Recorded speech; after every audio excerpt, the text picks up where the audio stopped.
বন্ধুরা, আমাদের মনে অনেক সময় এই প্রশ্ন জাগে, বাসি পোশাক পরে স্নান না করে কি ঈশ্বরের পুজো দেওয়া যায়? ঠাকুরের ভোগ রান্না করা কি সম্ভব? এই কথা শুনে আপনারা হয়তো অনেকেই অবাক হচ্ছেন যে এটা কি ধরনের কথা। স্নান না করে বা বাসি কাপড়ে ভগবানকে পুজো দেওয়া তো মহাপাপ। কিন্তু বন্ধুরা, এই কথা স্বয়ং ভগবান শ্রীকৃষ্ণ নিজে তার এক ভক্তকে বলেছিলেন। কেন তিনি এই কথা বললেন সেটি আজকে আপনাদেরকে জানাবো, তাই ভিডিওটি একদম শেষ পর্যন্ত মন দিয়ে শুনবেন। অনেক বছর আগেকার ঘটনা।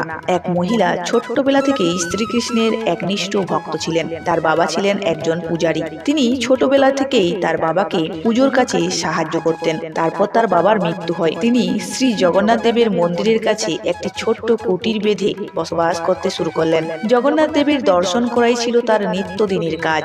তার কোনো সন্তান ছিল না এবং তিনি ধীরে ধীরে শ্রী জগন্নাথ দেবকে নিজের পুত্রের মতো স্নেহ করতে লাগলেন। জগন্নাথ দেবকে দর্শনের সময় তিনি নিয়মিত নানান রকম ফল ভগবানকে নিবেদন করতেন। একদিন মন্দির থেকে বাড়ি ফিরে তার মনে হলো, পুরোহিতরা তো ভোগ নিবেদন করার আগে হয়তো ভগবানের খুব খিদে পেয়ে যায়, আর তিনি যে ফল ভগবানকে নিবেদন করেন তাতে হয়তো তার সন্তানের পেট ভরে না।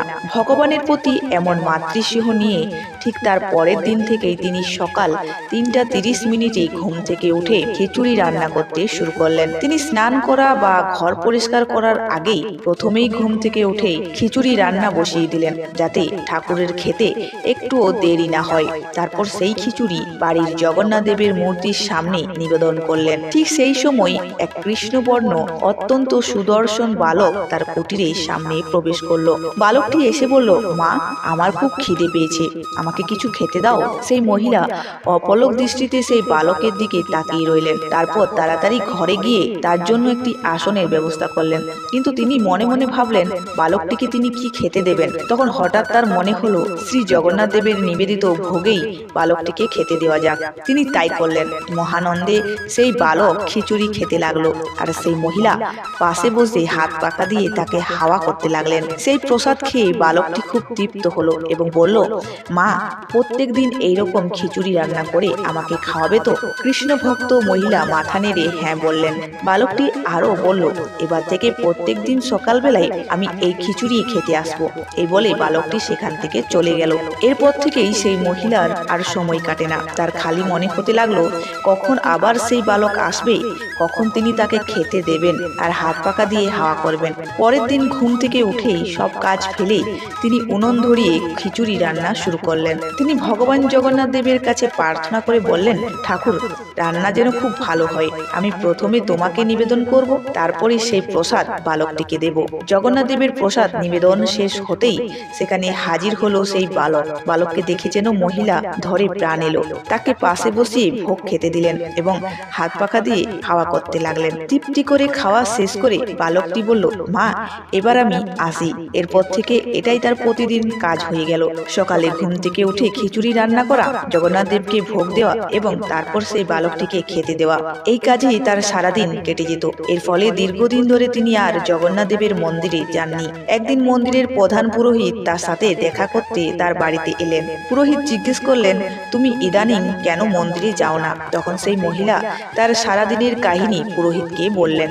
স্নান না করে, ধোয়া পোশাক না পরে শ্রী জগন্নাথ দেবকে প্রসাদ দেওয়ার কথা শুনে মন্দিরের প্রধান পুরোহিত অত্যন্ত অসন্তুষ্ট হলেন। তিনি বললেন, এরপর থেকে তুমি আগে স্নান করে পরিষ্কার পোশাক পরে তবেই রান্না করবে এবং তারপর নিবেদন করবে। এতদিন বাসি কাপড়ে রান্না করে নিবেদন করেছো, এটা অত্যন্ত অনুচিত হয়েছে।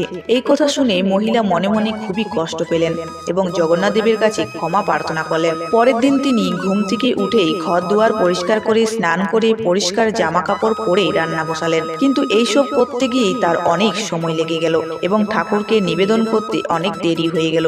এদিকে সেই বালকটি ভোগের আশায় অপেক্ষা করতে করতে তার মুখ শুকিয়ে গিয়েছিল। সেই দিনেই প্রথমবার বালকটিকে প্রসাদ দিতে দেরি হলো। অন্যদিকে মন্দিরের প্রধান পুরোহিত যখন ভগবানকে অন্নভোগ নিবেদন করলেন, তিনি দেখলেন সেই নৈবেদ্য থেকে কোনো সুগন্ধ আসছে না। পুরোহিতের মনে প্রশ্ন জাগলো, শ্রী জগন্নাথ দেব কি তবে ভোগ গ্রহণ করলেন না? পুরোহিত বারবার ক্ষমা প্রার্থনা করতে লাগলেন এবং ধ্যানে বসলেন। অবশেষে তিনি ধ্যানে দেখলেন যে জগন্নাথ দেবের মুখে খিচুড়ি লেগে রয়েছে। ধ্যান থেকে উঠেই প্রধান পুরোহিত ছুটে গেলেন সেই কৃষ্ণ ভক্ত মহিলার বাড়িতে। তিনি সব কথা খুলে বললেন। তা শুনে সেই মহিলা অত্যন্ত চমৎকৃত হলেন এবং আনন্দে অশ্রু ধরে রাখতে পারলেন না। তিনি বুঝতে পারলেন সেই বালকটি আর কেউ নয়, স্বয়ং শ্রী জগন্নাথ দেব নিজে। পূজারীর অনুরোধে এরপর থেকে তিনি প্রতিদিন সকালে উঠে মন্দিরে রান্নাঘরে গিয়ে ভোগ রান্না করতে লাগলেন। ভগবানের এই প্রিয় ভক্ত মহিলার নাম ছিল কর্মাবাই এবং তার তৈরি এই খিচুড়ি বিখ্যাত হলো কর্মাবাইয়ের খিচুড়ি নামে। বাকি জীবন তিনি শ্রী জগন্নাথ দেবের খিচুড়ি রান্না করে কাটিয়ে দেন। তিনি খুব অল্প বয়সে 1634 সালে 25শে জুলাই মারা যান এবং মন্দিরের কিছুটা দূরেই তাকে সমাধি দেওয়া হয়। মৃত্যুর সময় জগন্নাথ দেবের চোখ থেকে অশ্রু ঝরতে দেখা গিয়েছিল।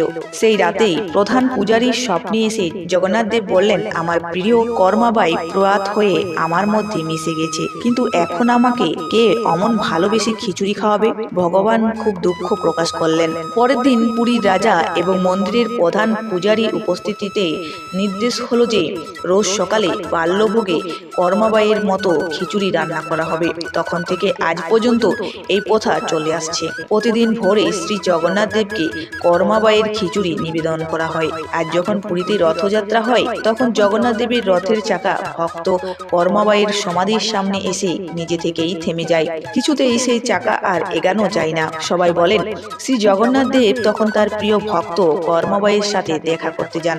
বন্ধুরা, যাদের এই রকম অন্তরে ভক্তি থাকে তারাই ঈশ্বরের দর্শন পায়। কর্মাবাই জগন্নাথ দেবকে এতটাই স্নেহ ও ভক্তি করতেন যে স্বয়ং ভগবান তার হাতের খাবার গ্রহণ করতে আসতেন। বন্ধুরা, ভিডিওটি আপনাদের কেমন লাগলো কমেন্ট করে অবশ্যই জানাবেন।